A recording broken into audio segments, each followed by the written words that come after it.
Be ready for the dictation. Transcription number 4. Start.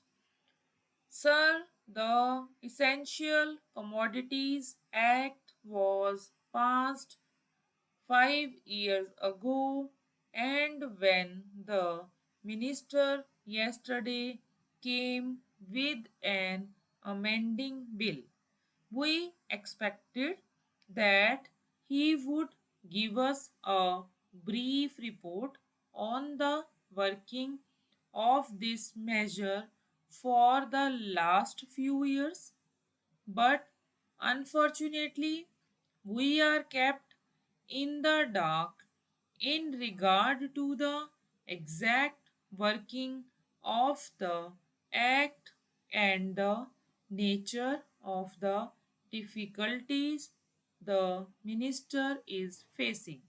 Sir, as far as I know, many of the provisions of this enactment have been observed more in violation by his agents at the state level.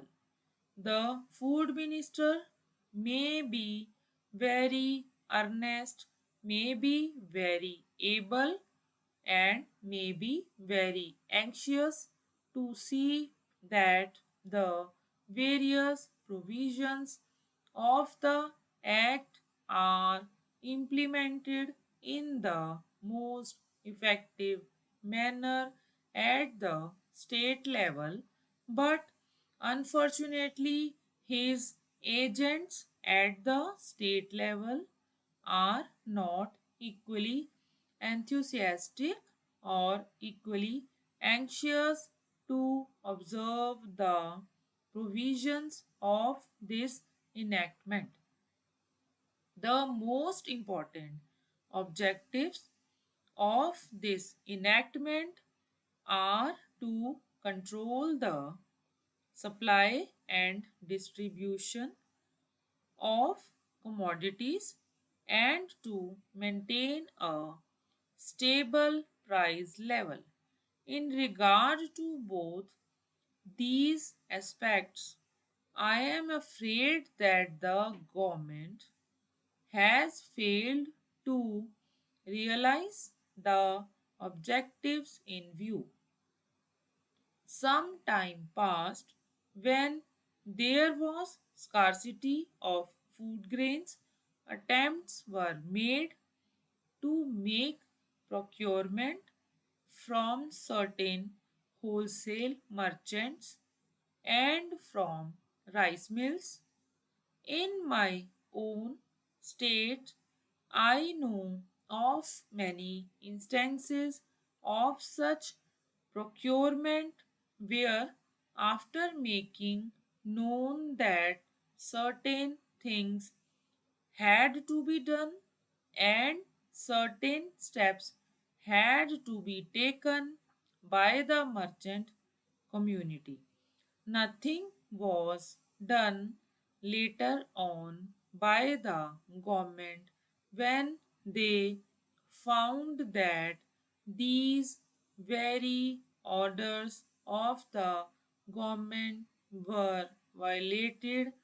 As a result of the violations, there was a consequent rise in the prices of food grains in respect of other commodities like iron and steel, paper, etc. We see a lot of speculative activities, but the provisions of the Act have not been brought to bear on them. Perhaps no case of prosecution was launched against those people who contravened the various provisions of the Act. We are interested to know in how many cases the government have taken steps to prosecute individuals who have violated the various sections of the Act. The minister said that the powers under the Act were not adequate. We sympathize with the food minister, but I want to know what action has been taken in this regard by the various state governments. In regard to the amending provisions, I want to know from the minister what would be his difficulty even if minor offences are taken to courts of law. For instance, the Motor Vehicles Act deals with various offences, both major and minor, and various minor offences under the Act are taken to courts and people are prosecuted. What is the difficulty in taking these cases of a minor nature to courts of law? There, the people will have some safety that they will get a hearing, and if the offenses are really offenses, then they would be prosecuted. Otherwise, they will be acquitted. Here, the minister says that there should be a security deposit. If there is a violation of a particular provision of the enactment, then the executive authority will have the power either to confiscate a part of the amount or the whole of the amount. We are clothing the executive authority with more powers.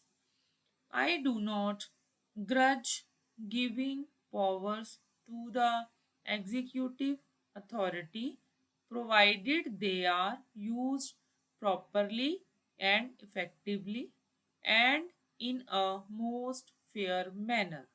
But unfortunately, there have been discrimination apart from the effectiveness of the various provisions.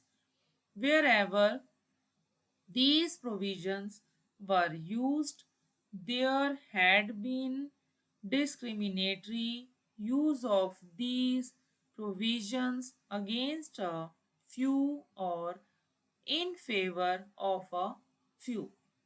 Normally, when officers are clothed with more powers, there is large scope for corruption.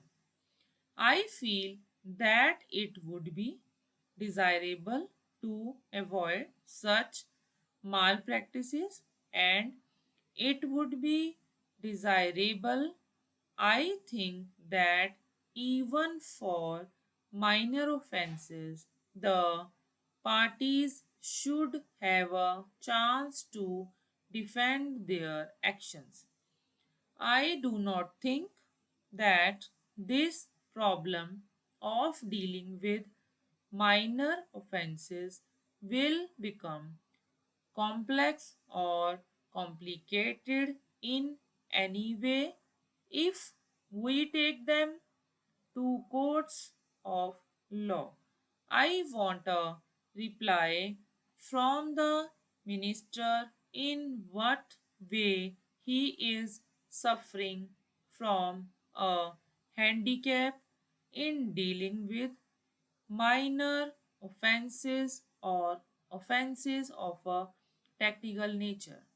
The honorable members made the point that even if this thing was acceptable to the House, he did not know what amount would be demanded as security. So the minister should tell us what amount is normally expected from a licensee in all cases and what the offenses are which are of a technical or minor nature which he has in view.